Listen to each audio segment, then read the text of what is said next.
Les habla Félix Gómez en compañía de mi buen amigo, el doctor Luis Arocha. Hola Luis, ¿cómo estás? Hola Félix, ¿qué tal? Aquí estamos nuevamente para compartir con este público que viene creciendo, ¿no? Interesante. Claro, Y compartir todas estas experiencias de la vida, ¿no? claro que sí. Y bueno, hoy tenemos a un invitado muy especial, que es el querido maestro Leonardo Lozano. Leonardo está en Valencia, Venezuela. Y bueno, para que quienes no conozcan al maestro Lozano o su trayectoria, voy a leer algo muy de referencia para tener una idea, ¿no? Sobre todo los que nos están sintonizando en este momento. El Leonardo Lozano Escalante es concertista de cuatro venezolanas y de guitarra, es compositor, arreglista y docente. Estudió cuatro solistas con el maestro Abundio López y egresó como profesor ejecutante de guitarra en el Conservatorio Nacional de Música Juan José de Landaeta, bajo la tutela del maestro Armando Cisneros en Caracas, Venezuela. Y se licenció en honores en arte, mención música en la Universidad Central de Venezuela. Hablar de la trayectoria de Leonardo es muy difícil porque es extremadamente extensa y sobre todo rica en experiencias. Así que es un honor para nosotros tenerte acá, querido Leonardo. ¿Cómo estás? Bienvenido. Mi, mi querido Félix y mi querido Luis, muchas gracias por este privilegio de poder conversar con ustedes, unas personas tan edificantes, tan amables, tan leídas, tan cultas, tan sabrosas, tan de domingo, ¿no? Yo no sé, uno termina esperando que esta situación del distanciamiento social termine para poder reunirse con gente como ustedes, pero gracias a la tecnología tengo la oportunidad de compartir y entiendo lo que ese privilegio significa y voy a disfrutarlo todo este rato. Bienvenido. Bueno. Sí, bienvenido, Leo. Tengo una Gracias. curiosidad. Fíjate, los seres humanos tenemos muchas formas de expresión, afortunadamente. Aquí tenemos artistas, científicos, humanistas, filósofos, gente de la calle. Es una riqueza enorme. ¿Qué te hizo ir por la música? Mira, Luis, desde pequeño sentí una gran inquietud hacia la música. Yo creo que las, las personas que me rodearon supieron inculcar esto en mí, ¿no?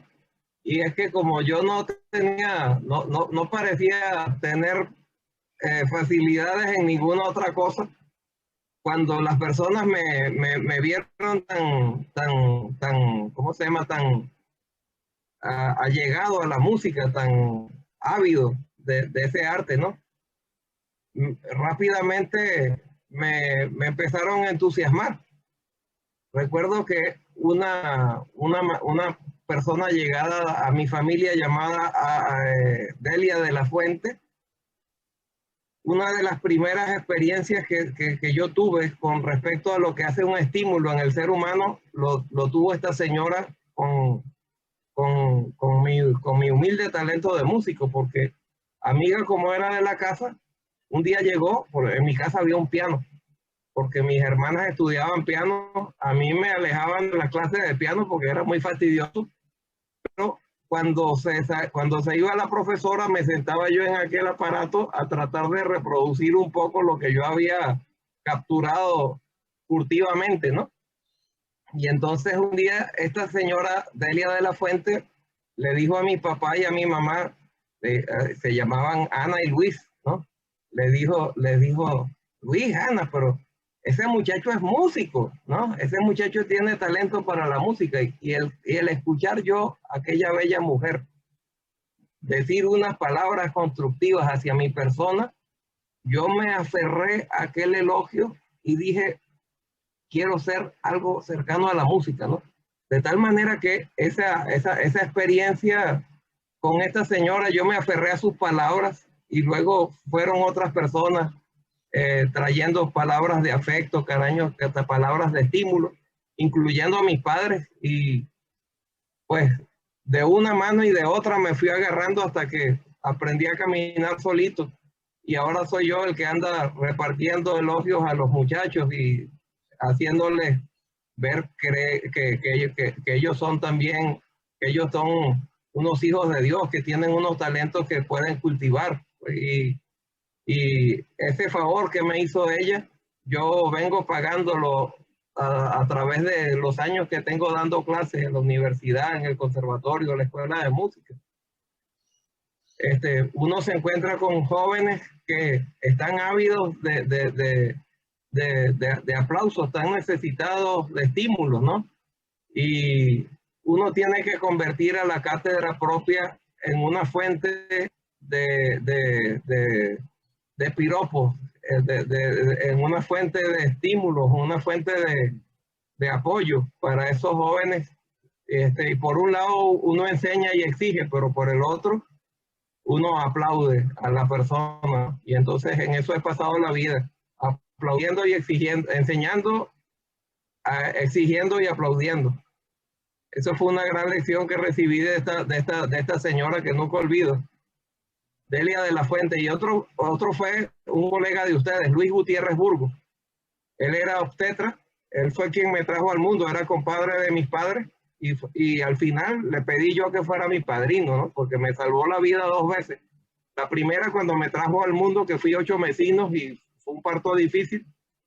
Y la segunda, cuando vino de Caracas a Valencia a preguntarme un día, ¿qué vas a estudiar tú? Y yo, entre dubitaciones, le dije, bueno, mercadotecnia, psicología, ¿cómo se llama? Derecho. Estaba todo dudoso.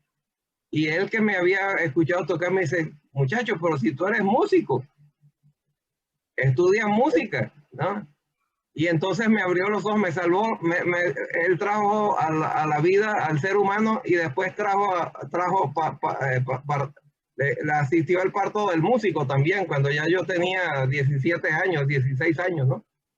Le dije que fuera mi padrino. ¿Cómo iba a pasar yo a desapercibir una persona tan importante, ¿no? Un colega.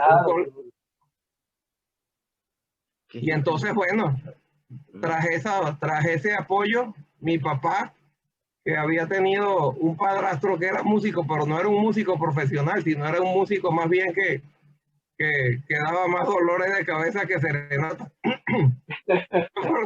por decirlo de algún modo. Mi papá tenía temor de la profesión, pero posteriormente conoció a otros músicos profesionales, a Ángel Sauce, conoció a Lirio Díaz, que fue un ser muy cercano a la vida mía, fue mi maestro también, fue mi padrino de bodas, ¿no? Y bueno, y entonces mi padre me dijo, mi padre, que era médico también, era neumonólogo y médico sanitarista, me dijo, bueno, hijo, yo quiero que usted sea músico, pero no quiero que sea un músico de bohemio, sino quiero que sea un músico en serio, como esos músicos que usted ha traído a la casa. Y bueno, mis padres ya abandonaron este plano terrenal, pero yo sigo aquí comprometido con la palabra que le di a ellos de hacer de la música una profesión tan digna como la que yo vi en mis padres, ¿no? Mencionaste una palabra muy importante, comprometido, ¿no? Este programa se llama Entre Trance.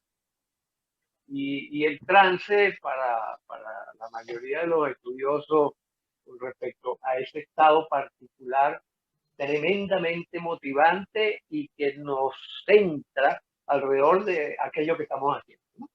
Y liberador también. Liberador, exactamente.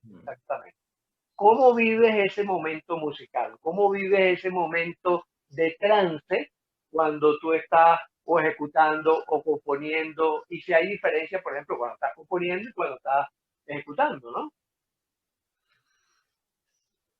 La mente recibe mucho las conexiones que establece. Cuando uno piensa en calamidades, al ser de uno le vienen esas calamidades, esas preocupaciones. Pero también ocurre lo contrario. Cuando uno piensa en belleza, uno comulga con la belleza.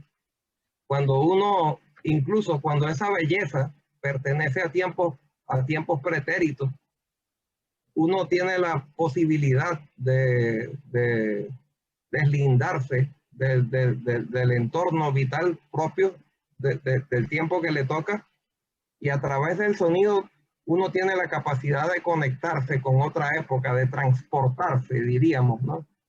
Y eso es un trance. En la medida que la persona tiene adquiere la posibilidad de desconectarse con lo que está haciendo y de conectarse con lo que hizo otra persona en otro tiempo, uno es como que si uno resucitara en otra época, ¿no? Una especie de resurrección, pero a la inversa. En lugar de resucitar en el futuro, resucitas en el pasado, ¿no? Sí. Y el sonido como tal tiene una serie de informaciones. Si me dejan expresarme un poco más extensamente, en el campo del universo sonoro es expresable cualquier cosa que nosotros tengamos en otro ámbito sensorial. Por ejemplo, hay sonidos dulces, hay sonidos ácidos, hay sonidos calientes, hay sonidos fríos. Vivaldi nos demostró con sus 4 estaciones que en el ámbito musical existe la primavera, el invierno, el verano y el otoño, ¿no? En el ámbito del sonido de una guitarra o de un cuatro, cuando uno lo recorre desde el sonido más grave hasta el sonido más agudo, te encuentras a voces masculinas graves, voces masculinas más agudas, voces femeninas. Te encuentras a todas las edades del hombre. En esas cuerdas, en algún registro, tú encuentras la voz del niño, encuentras la voz del anciano. Todo lo que es posible de ver, todo lo que es posible captar a través del olfato, todo lo que es posible captar a través del tacto, todo lo que es posible captar a través de cualquiera de los sentidos es expresable en el ámbito musical. Entonces, presente, pasado, futuro, todo está contenido en el sonido. Solamente uno tiene que tener la mente abierta para saborear un sonido ácido y vivirlo a plenitud. Generalmente se le dice a la persona que escuche con el oído, pero yo me he afanado en que la persona escuche con el cuerpo. Es decir, la música para los 5 sentidos. Y si existen más sentidos que nosotros no logramos todavía estudiar, con eso también hay que escucharlo. Leonardo, y en ese sentido, yo quería preguntarte algo. Pues son varias cosas que me vienen a la mente, pero voy a puntualizar porque me pareció precioso lo que comentaste. Hay un concepto, yo lo he conversado muchas veces, que se llama el patrocinio. El patrocinio es esa presencia o esa habilidad que tiene un ser humano que está maduro emocional y psicológicamente para patrocinar las habilidades de una persona. Me voy a explicar mucho más. Un padrino, un mentor. Es decir, es una persona que mira las habilidades, las cualidades, los regalos que tiene un ser humano. Los dones pudieran ser también, cuando esa persona incluso no sabe que los tiene. Y la historia, la vida está llena de eso. Jóvenes, personas que en un momento de su vida están entregados a una depresión, a una adicción, a un proceso destructivo, y viene alguien y le cambia la vida.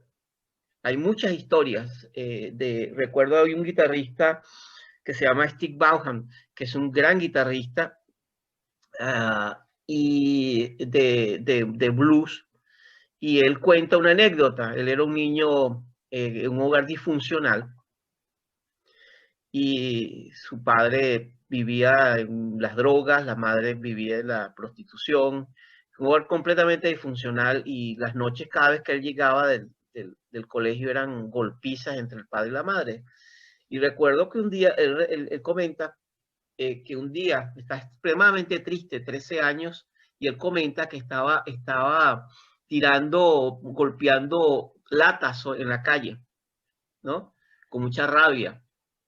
Y de repente, había un señor, que era lo que se llama homeless, un señor de la calle que estaba, lo que en América Latina pueden llamar un mendigo. Y este mendigo en la calle tenía una guitarra. Y el mendigo se le quedó viendo y tenía una guitarra, cuenta que era una guitarra muy golpeada. Y entonces el señor se le quedó viendo y le dijo, tómala, tú la necesitas más que yo, ¿no? Y él dice que por primera vez en su vida, él abrió los ojos, él sintió como una especie de rayo iluminador. Por primera vez en su vida, sintió que alguien lo había visto, y él no sabía nada de guitarra, no sabía nada de música, pero sintió que por primera vez alguien le había hecho un regalo. Y él dice que él agarró esa guitarra y fue una historia impresionante porque la llevó a su casa, la limpió, fue ahorrando porque era un niño muy pobre y fue cambiando las cuerdas y fue dándole a la guitarra. Y entonces él decía que cada vez que veía problemas en su casa, él se dedicaba con la guitarra y empezaba a revisar la guitarra y empezó 1 hora, 2, 3, hasta que eran 8 horas, de guitarra. Entonces, una de las cosas interesantes que pasó es que él, bueno, se hizo un gran músico. Y eso, para resumir la historia, tiene que ver mucho con el patrocinio positivo. En inglés hay una expresión que a mí me gusta mucho, que es I see you. Yo te veo. Es decir, yo te veo. No importa en la situación que estás, económica, emocional, tus conductas, pero más allá, yo veo tu espíritu. En simples palabras, I see you, yo te veo. Es una especie de bendición. O sea, nosotros bendecimos o maldecimos con la actitud a nuestros niños, a nuestros jóvenes. Y yo pienso que lo que pasó allí con este médico que te vio, te bendijo, así como Luis bendice con su actitud continuamente. Luis, a mí en un momento de mi vida me dijo I see you, con su actitud de generosidad y de bondad, así muchísimas personas.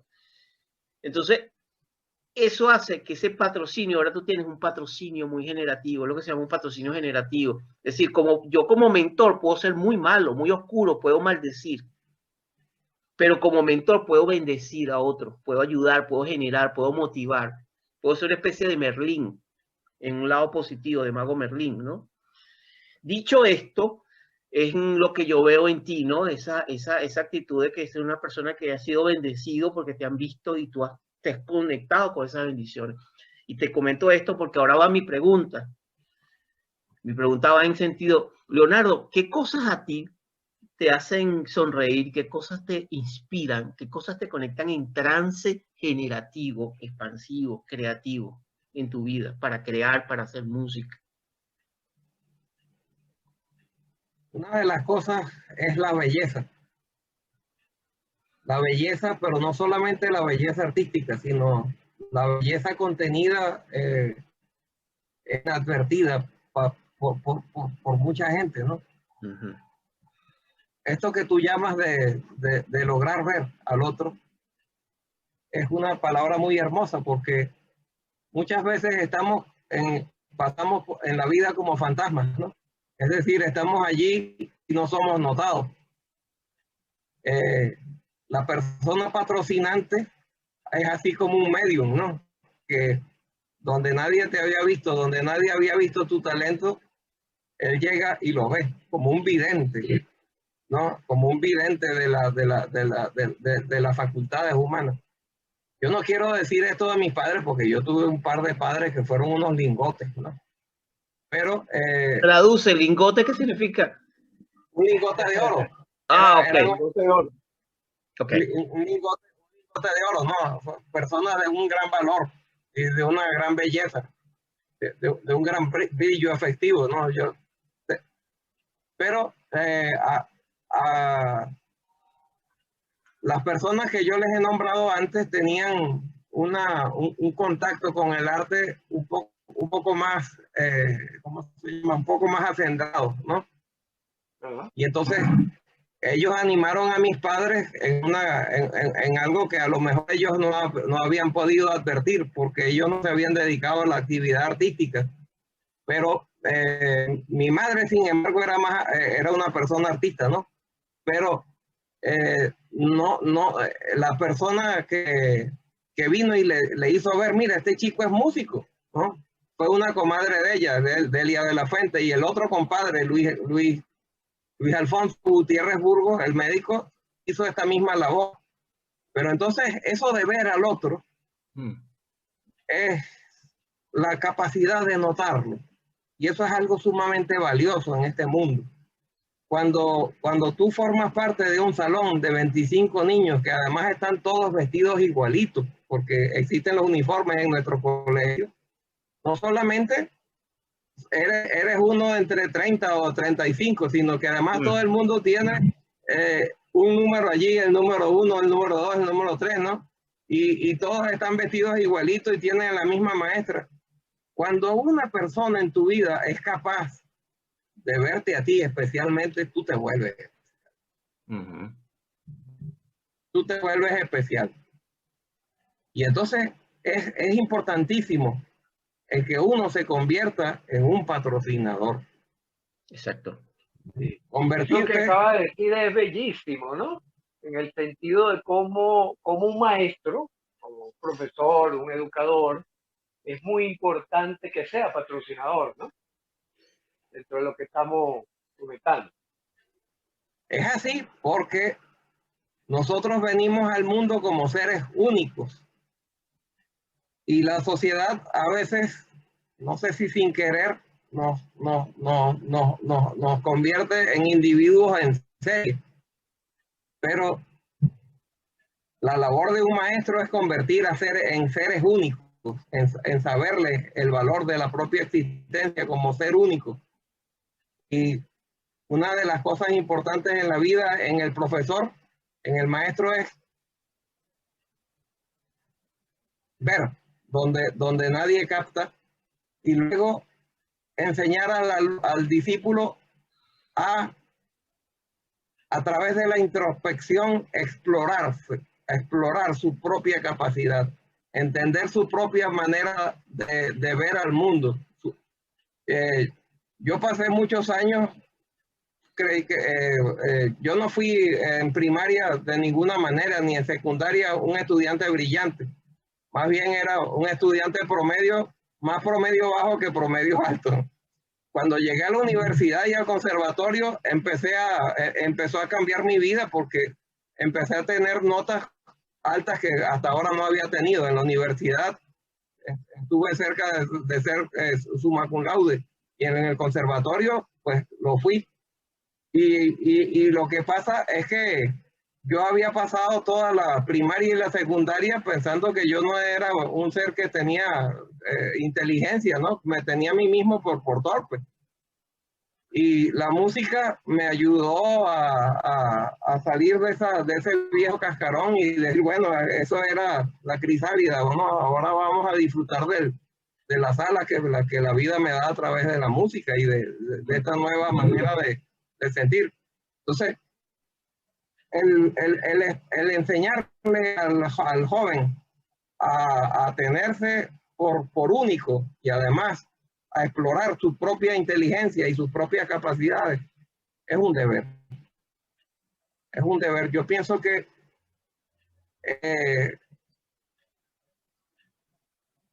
someter a un joven, a un niño, a una serie de materias, ¿no? Y que establecen comparaciones, a veces comparaciones donde él sale perdiendo.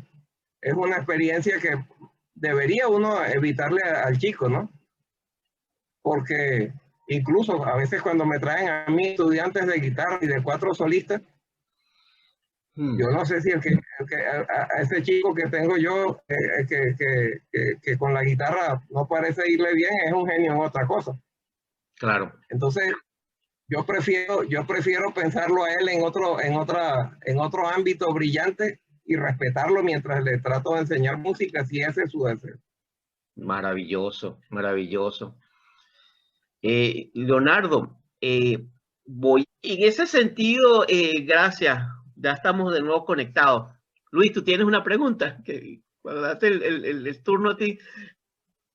Sí, estaba un poco reflexionando, pensando acá, con respecto a lo que nos había dicho el maestro Lozano, en el sentido de cómo conectaba los 5 sentidos, ¿no?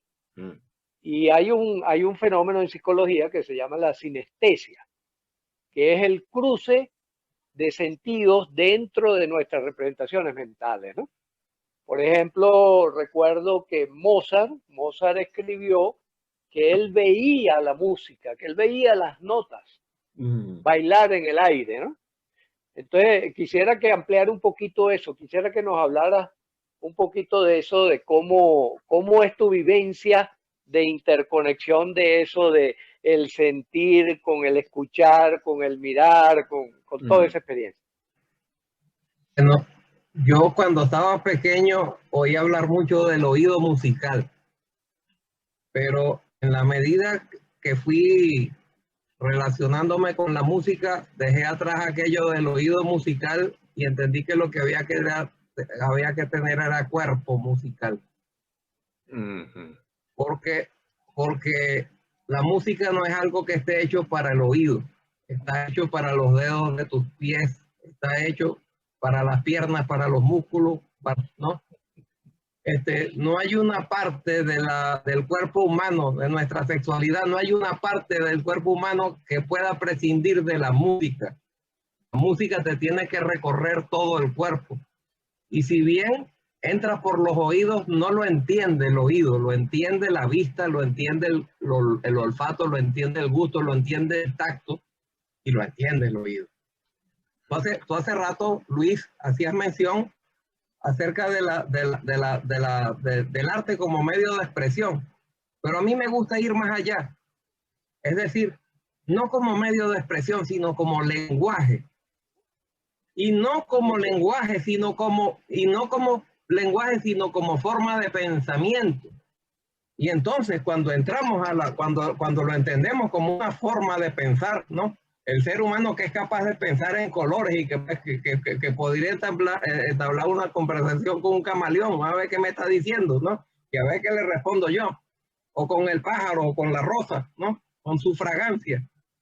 Eso es cuando tú comprendes que la música es un lenguaje y la pintura también lo es, y la escultura y la arquitectura, entramos en materia humanística y entonces todas estas consideraciones humanísticas que nosotros hacemos de estas artes se deben al hecho de que comprendemos que ellas son pensamientos y que cuando las materializamos a través de un lenguaje.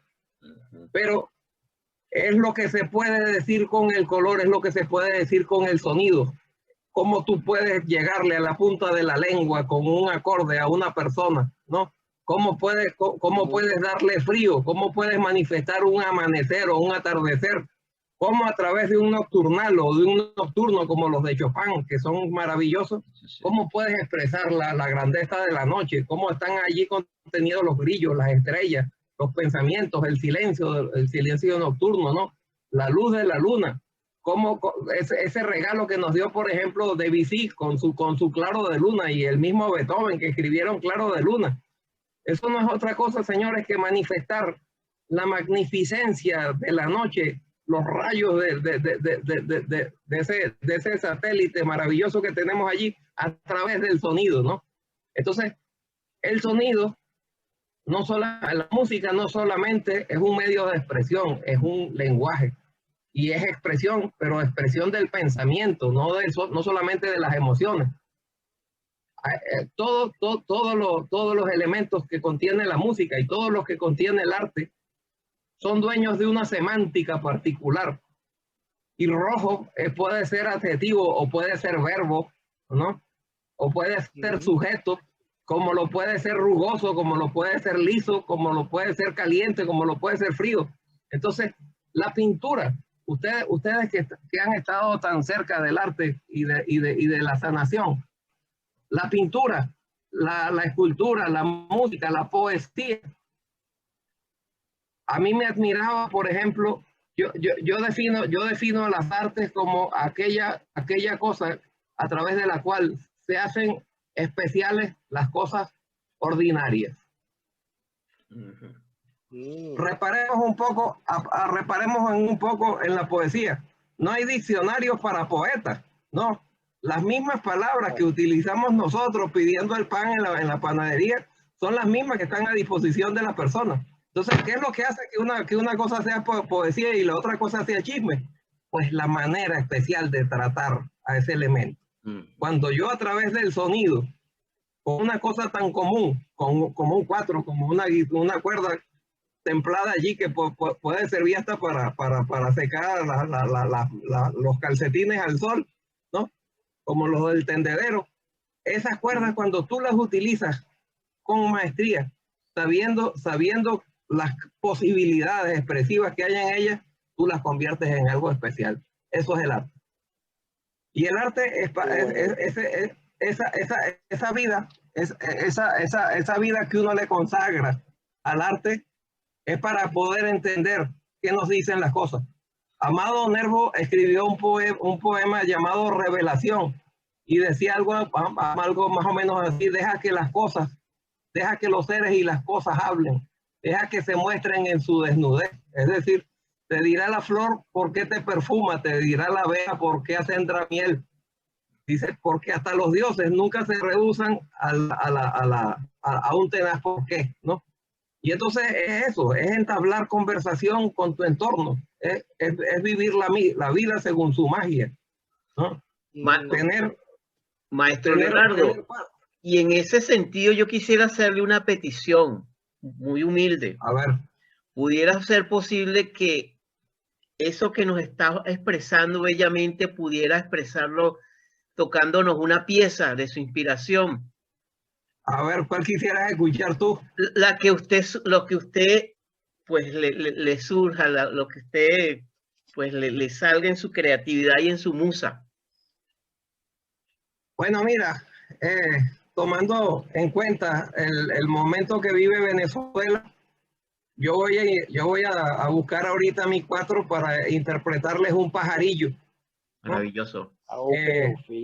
Y en ese pajarillo yo quiero recordarle a mis compatriotas que están viviendo en otros sitios, aprovechándome de esa capacidad que ustedes tienen para llegar al prójimo y que tienen tanta gente pendiente de su programa en diversos países. Quiero yo aprovecharme de eso y llevarle un poquito de un sorbo de esa venezolanidad contenida en nuestra música. Y ahora que estábamos hablando del lenguaje musical, quiero decirles a mis compatriotas, a nuestros hermanos, que esa música, cuando Florentino canta con el diablo, en el célebre poema de Arbelo Torrealba, lo que acompaña al diablo, que es un diablo muy dicharachero, muy pícaro, muy gracioso, muy jocoso, muy echón, ¿no? Muy latino. Muy venezolano, ¿no? Muy hispano. Ese diablo tan ocurrente es acompañado en la música folclórica por un pajarillo. Muy bien. Y lo acompaña un pajarillo porque es el modo menor de la tonalidad musical, ¿no? Es la parte más grave, más adusta, ¿no? Es la más demoníaca, por decirlo así, ¿no? Ese personaje encaja perfectamente en lo que vendría siendo un pajarillo, pero un pajarillo al estilo venezolano, que como diría Rodrigo Riera, que el demonio en Venezuela era bueno. Porque cuando alguien era un psicólogo que fuera ¿me escuchan ustedes? Perfectamente. Sí, perfectamente. Un psicólogo, por ejemplo, que fuera como Luis Arocha, o un médico que fuera como nuestro amigo Félix, la persona dice, no, ese disco es un demonio, ¿no? Ese médico es un diablo. O cuando alguien hace bien un arte, dicen fulanito es un diablo tocando, ¿no? Bueno, ese demonio está allí, pero allí está la venezolanidad, el carácter retador del llanero, toda la alegría del venezolano está contenida allí en esos 3 acordes que se suceden. Y ese ímpetu del animal, del caballo, de la naturaleza está presente allí en esa música, ¿no? Ahí está presente el verdor de nuestro llano, ahí está presente muchos de nuestros elementos que como venezolanos tenemos en nuestro ánimo, en nuestro ser. Así que bueno, yo voy a buscar mi 4 para hacerles este humilde regalo a esa audiencia que ustedes me han prestado. Muchísimas gracias, maestro. Muchas gracias. Muchísimas gracias. Un honor, Leonardo. un honor. Un verdadero placer poderte escuchar. Y también regalárselo a nuestros queridos amigos que siempre están pendientes de este programa. Esto va a ser un trance, un entretrance completo. Yo quiero decirles a esos amigos que no solamente ustedes están añorantes de Venezuela, sino que Venezuela también está añorante de ustedes. Nosotros extrañamos a nuestra gente y bueno, ustedes mismos en Ecuador y en Australia, quiero que sepan que ustedes están prestados. Así es. Así es. Yo creo que es parte del viaje. Así que me encanta la posibilidad de poder conectarnos en este programa con la música y con ese aspecto generativo de la venezolanidad a través de un pajarillo. Así que, bueno, adelante, maestro. Muchísimas gracias. Bueno, mis gentiles amigos, aquí estoy de vuelta con mi 4, que cariñosamente le llamo Rupertino. Fue un 4 que nació en el año 1996 en el estado Mérida, y lo hizo un gran luthier venezolano que se llama Marco Antonio Peña, uno de los principales luthieres en la historia de la lutería de Venezuela. Un hombre joven, sin embargo, ¿no? Pero un erudito en la materia, especialista en construcción de guitarras, pero también me hice este 4, hace también instrumentos antiguos, yorbas, vihuelas, guitarras renacentistas, guitarras de cualquier época, ¿no? Es un individuo muy culto y bueno, yo me honro en tocar un instrumento hecho por él. El solo hecho de que lo esté tocando desde 1996 y no haya cambiado de instrumento, por sí solo habla de la opinión que me merecen sus instrumentos musicales. Es un 4 que tiene ciertas modificaciones adaptadas a las necesidades de un 4 moderno. Está sobretrasteado, como pueden ver ustedes, los trastes continúan hasta la boca, pero sin afectar la altura de la media tapa, es decir, uno puede continuar rasgueando sin que eso afecte en la guitarra, por ejemplo, la parte del diapasón que llega hasta la media tapa lo hace levantando la altura, ¿no? del resto de la tapa de la guitarra. Aquí, por las necesidades del charrasqueo, le pedí a Marco Antonio que lo hiciera con este modelo, y bueno, y es un modelo que se ha venido extendiendo también a lo largo de otros cuatristas, ¿no? Porque ofrece la ventaja de que se le añadan notas al diapasón, pero sin prolongar la longitud del mástil del instrumento, ¿no? Y sin que eso afecte la ubicación del puente, que es una parte importante de la construcción del instrumento, a dónde se ubica el puente, porque si prolongamos este cuello del instrumento, pues tendríamos que llevar el puente un poco más arriba, pero en este caso pues queda ubicado donde le interesó al luthier. quiero hablar un poco acerca del pajarillo. El pajarillo es una de nuestras especies folclóricas más queridas. Es una de las especies folclóricas más insurrectas, más combatientes, más coloridas, más chispeantes.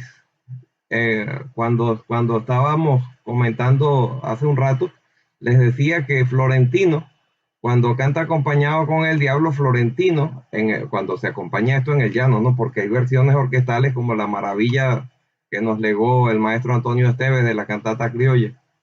Pero este Florentino que cantó con el Diablo, cuando canta Florentino en el acompañamiento folclórico, se acompaña con una chipola, mientras que cuando la voz cantante la lleva el Diablo, es acompañada por un pajarillo. Y esto es algo muy significativo, que el pueblo haya escogido entre los joropos que se dan en el llano justamente el pajarillo.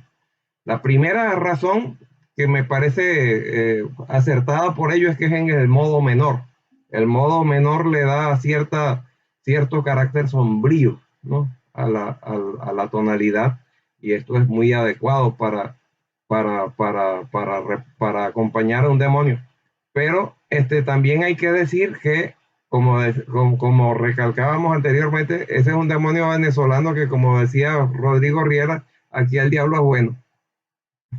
En el sentido de que cuando es un tipo dicharachero, es un tipo que alienta la competitividad, y en fin, pues todos esos ingredientes están presentes en nuestro pajarillo, y yo he querido pues que conserve cada uno de ellos, no solamente en la parte punteada, sino también en la parte rasgueada, que el instrumento salpique de toda esa riqueza que tiene nuestra geografía, nuestro gentilicio, nuestro carácter, nuestro humor, si se quiere, porque si ustedes se fijan también en el Florentino y el Diablo también es un humorista, ¿no? Las cosas que dice a veces le arrancan carcajadas a uno, ¿no? En esa poesía magnífica de Arbelo Torrealba. Entonces, sin más preámbulos, yo voy a tocar para ustedes el pajarillo.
Sí.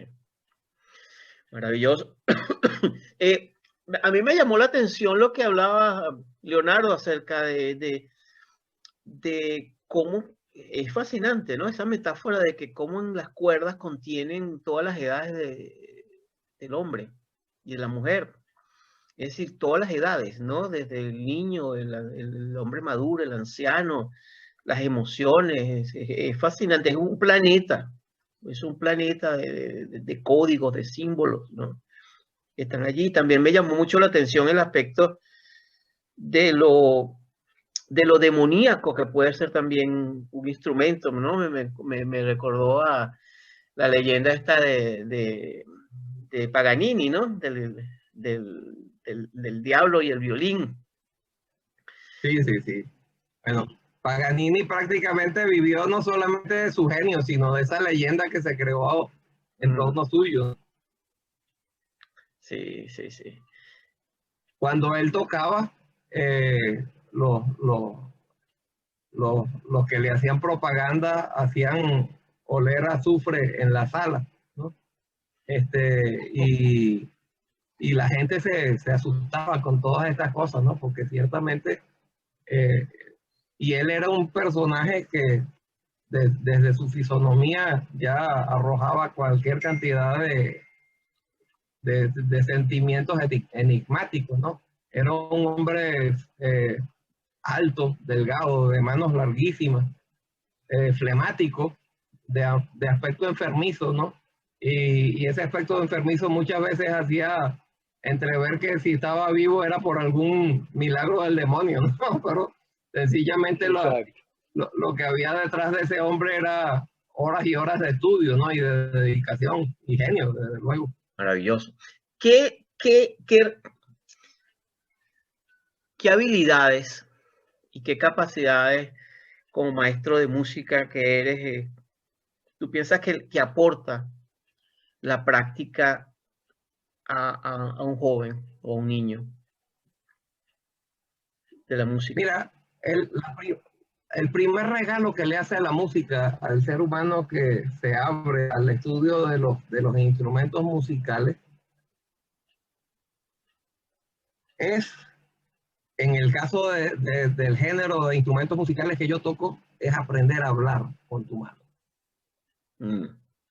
Cuando tú tocas un instrumento musical, a ti te nace en la mano una garganta. Estas vienen a ser unas cuerdas vocales para ti y tú tienes que empezar a conectar tus emociones, tus sentimientos, tu estética a tus manos. Es decir, el corazón tienes que llevarlo a la mano. Es una especie de dendrita que se hace entre la punta de los dedos y tu corazón, ¿no? Tú tienes que tener la capacidad, adquirir la capacidad de hablar a través de ella. Y cuando te digo hablar, no hago una metáfora, porque sencillamente es otro lenguaje, realmente estás hablando. Cuando tú le pides a la cuerda que vibre, ¿no? Cuando tú le pides a la cuerda que incremente su sonido, cuando tú combinas los sonidos, tú estás utilizando a través del arte de la armonía expresiones del alma, expresiones del intelecto que no tienen cabida en otra forma expresiva, sino a través de la música. Tú puedes decir análogamente lo mismo a nivel del lenguaje plástico, o a nivel del lenguaje teatral, o el lenguaje literario. Claro. Pero como tú lo dices en música, solamente ello ocurre. Entonces, tú aprendes, por decirlo así, a hablar otro idioma. Tú aprendes a expresar ideas a través del sonido de tus instrumentos. Y cuando tú has llevado esa vida a tus manos, cuando a través de tu mano se ha expresado el arte del Renacimiento, o el arte del barroco, o el arte del clasicismo, tu mano va adquiriendo una experiencia. A través de tu mano te va entrando al mundo de épocas pretéritas y empiezas a comulgar con ellos a través de tus manos. A través de tus manos la recibes y a través de tus manos la expresas. Entonces, esa comunión que se tiene con la música y esa posibilidad de hablar otro idioma a través de estas nuevas gargantas es un regalo que creo yo que es apreciable, ¿no? Y esto no ocurre cuando tienes 60 años tocando el instrumento, ¿no? Sino que el niño que experimenta con sus deditos y su cuatro o su guitarra más pequeña, o la flauta, o el instrumento que toca, el violín, está aprendiendo a entender su mano de otra manera.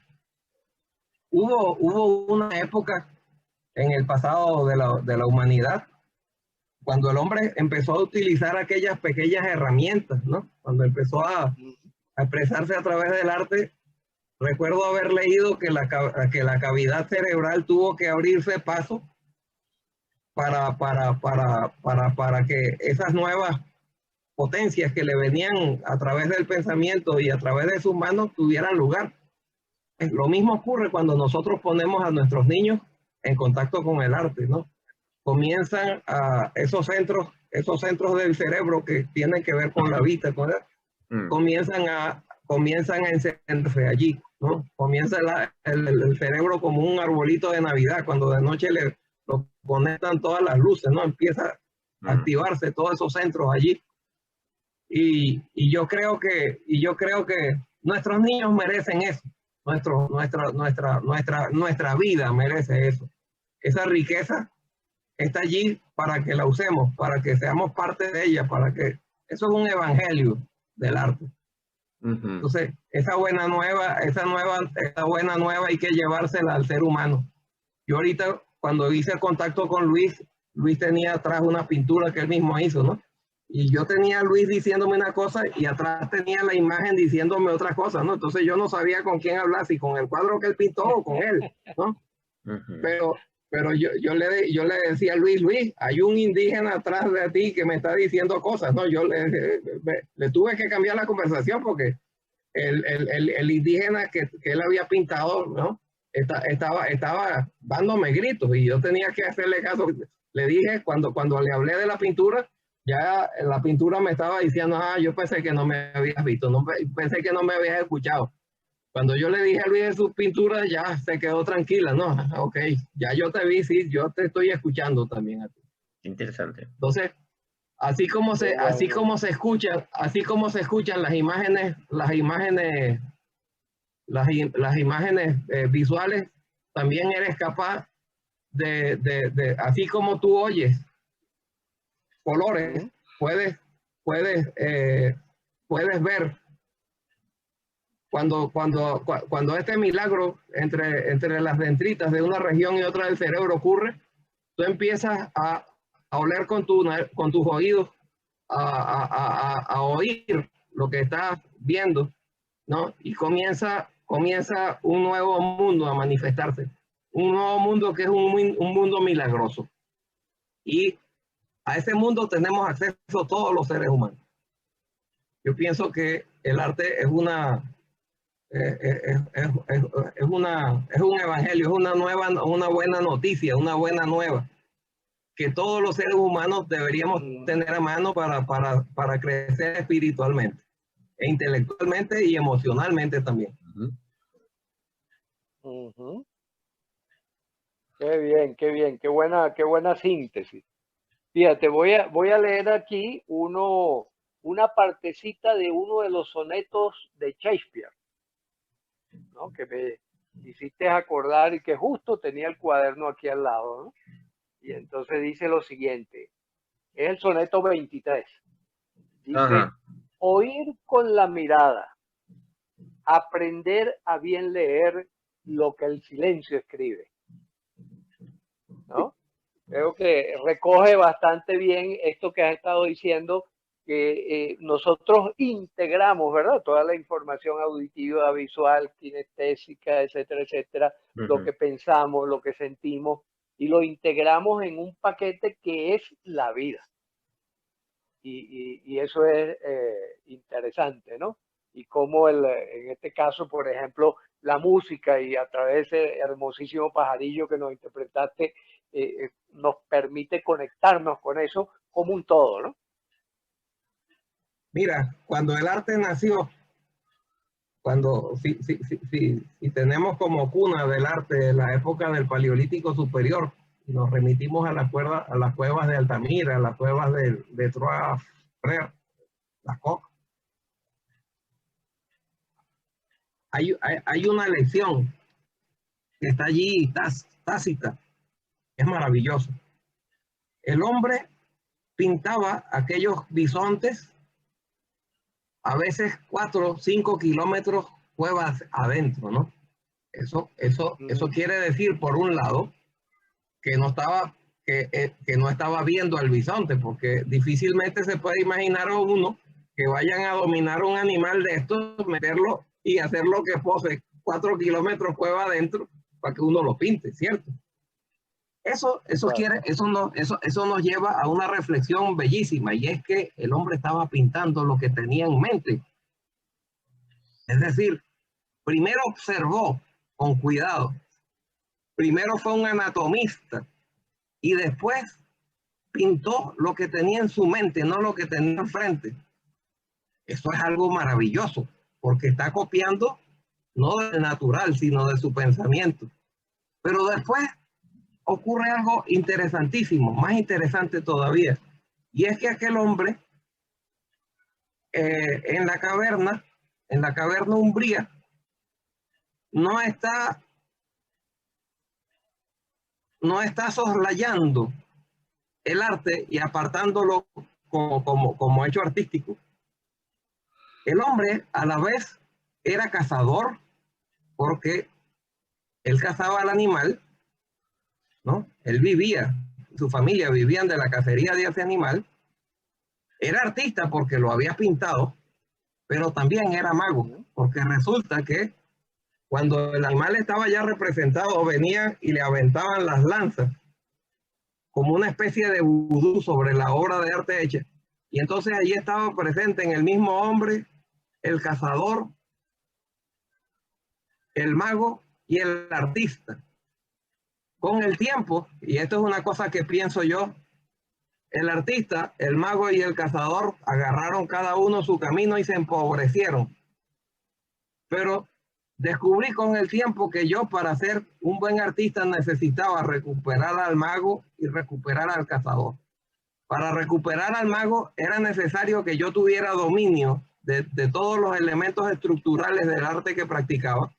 Y mientras estudiaba esos elementos que constituyen al arte mío, que son la línea, la armonía, el ritmo, la textura, todas esas cosas, me di cuenta que existían en las demás artes. Y dije, bueno, lo mismo ocurre allá, ¿no? Como en la universidad, la carrera era arte, la carrera en arte, la licenciatura era en arte. Me fui dando cuenta de eso, y en lugar de estudiar música, dije, bueno, vamos a estudiarla todas, ¿no? A ver qué es lo que ocurre. Y entonces esta cuestión de la sinestesia vino a interesarme a mí grandemente por el hecho de haber tenido profesores de teatro, profesores de historia del arte, profesores de literatura. Entonces, cada vez me fueron, va a sonar feo lo que les voy a decir, cada vez me interesaba menos la música sola. Porque porque me interesaba la música que había en los cuadros de Velázquez, me interesaba la música que oía en las poesías de Quevedo o de Cervantes, ¿entiendes? Entonces, ese océano me interesó más que la ponchera que yo tenía en mis manos cuando decidí estudiar música, ¿no? Que la poncherita de agua. Exacto, sí señor, sí señor. Una manera hermosísima de hablar de esa integridad, pues que es lo que conecta, ¿no? Y cómo las cosas no están separadas, sino integradas. Integridad e infinitud, porque es un universo infinito, ¿no? Pero bueno, sabemos que todo lo infinito es fascinante. A mí me conectaban varios conceptos de cuando hablaba Leonardo, básicamente me conectaste con esos trabajos extraordinarios que hizo Joseph Campbell en sus 4 monumentales tomos sobre la mitología, ¿no?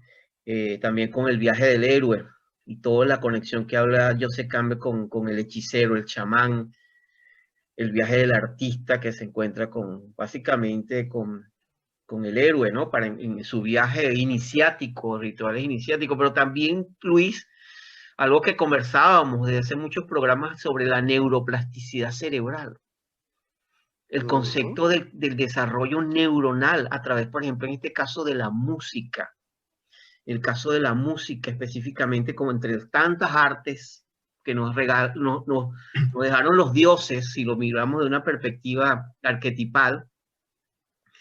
Y también me venía el concepto, yo viajaba mientras escuchaba al maestro hablar acerca de los conceptos de Jung con el inconsciente colectivo, eso que a través del instrumento se conecta con arquetipos, llámalo símbolos, llámalo imágenes, no importa la manera, pero sí me pareció la riqueza, ¿no? Y de lo que hablaba Gregory Bateson, ese gran antropólogo de los años 60 y 70 que transformó y que fue uno de los que influenció en todo esto de la cibernética, cuando él le decía a sus alumnos, cuando se paraba y la clase en la Universidad de Stanford se hacía silencio porque llegaba el gran maestro, el gran antropólogo Gregory Bateson, y él con una voz muy, muy profunda, como buen inglés, les preguntaba, muy bien, quiero hacerles una pregunta, el espacio que hay entre mi persona y ustedes, ¿está vivo o no tiene vida?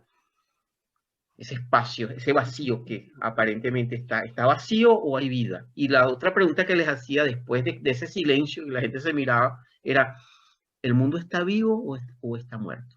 Los pájaros tienen inteligencia, todas esas aves que están allí, ¿hay una inteligencia o no? Pues parte del instinto y de la genética. Ese árbol que tenemos ahí al frente, ¿tiene un lenguaje, tiene comunicación o es sencillamente un objeto inanimado? Y los llevaba a una serie de preguntas que yo escucho en Leonardo reflexionar, pero no, lo siento muy kinestésicamente hablando de mi experiencia viviéndolo a través de su arte, ¿no?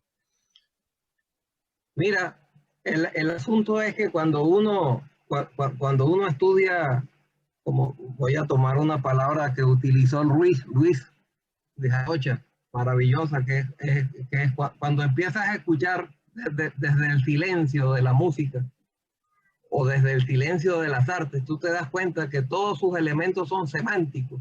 Hay una semántica encerrada en cada uno de los colores. Hay una semántica que encierra cada una de las formas. Hay una semántica que encierra el sonido largo, el sonido corto, o el acorde mayor, o el acorde menor, o el acorde disminuido, ¿no? Entonces, es un encanto. Hace poco escuchaba yo una anécdota del niño Wolfgang Amadeus Mozart, que estaba sentado con todo su prodigio frente al clavecín y pasó a la hermana, que también era músico y era clavecinista también, y lo vio dándole a las teclas sueltas una tras otra, y luego pasó 2 horas después y estaba el niño en la misma actitud. Pero como no era Mozart, que era capaz de componer sonatas siendo un niño y de componer para orquesta, ¿no? Cuando la hermana lo ve haciendo estas aparentes tonterías, le dice la hermana Wolfgang, ¿pero qué estás haciendo? ¿No?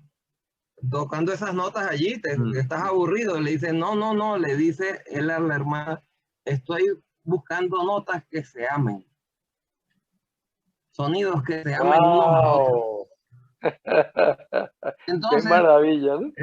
Entonces, cuando uno escucha esa respuesta del genio, que era un niño todavía, uno entiende qué es lo que tiene que hacer frente al sonido. Contemplar ese escenario, contemplar cómo los sonidos se abrazan, cómo discuten, cómo se besan, en fin. Uno tiene que tener mente para ver todo aquello, para disfrutarlo. Entonces, cuando tú tienes esta capacidad para esta disposición para la maravilla, esta disposición para maravillarte, realmente es cuando recibes el arte en toda su magnitud y cuando él llega en ti y te convierte en otra persona una vez que calle. Qué maravilla, Leonardo, qué maravilla.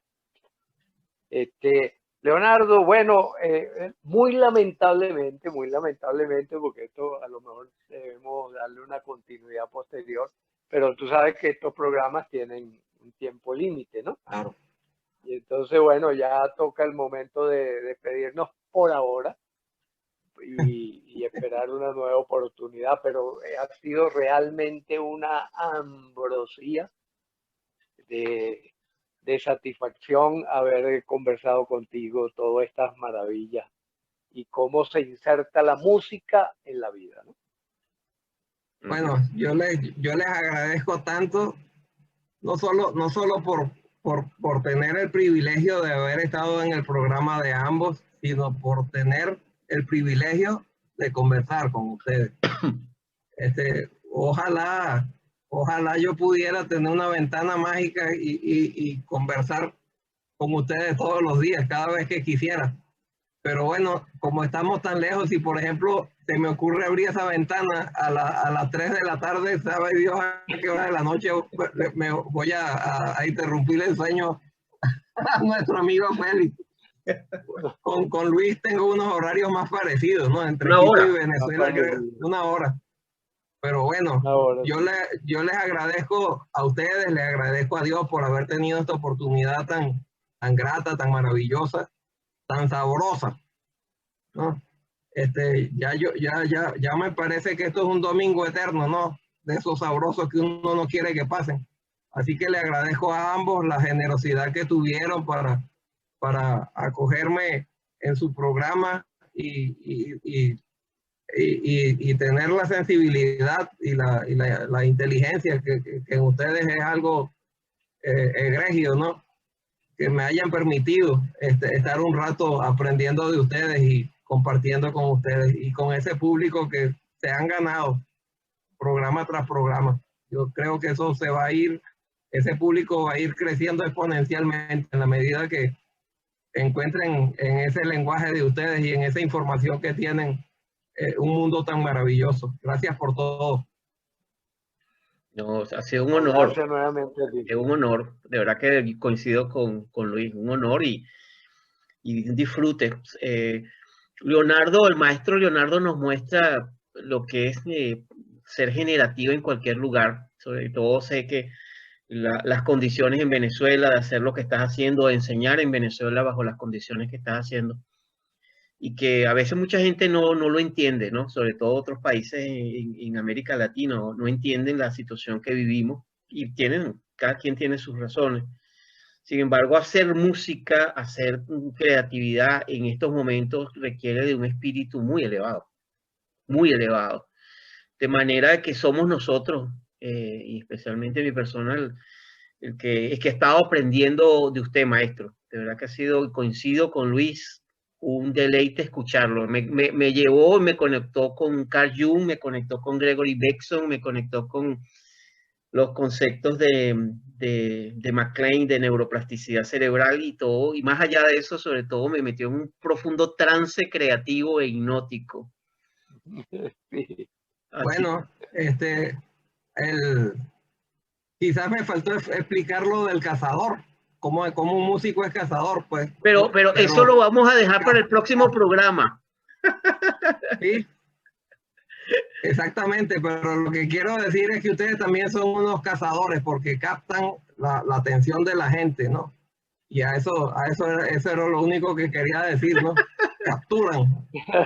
Ustedes me tienen a mí cautivo aquí también, con esos programas y con esta manera de encantar. Muchísimas gracias, maestro. Y bueno. Encantado. Gracias, Leo. Desde aquí mi abrazo para los dos y para todo el público que nos escuche. Un honor y bueno, muchísimas gracias a todos. Gracias por todo. Hasta el próximo Entre Trances. Gracias a todos. Y amén. 1 millón. Gracias. Gracias.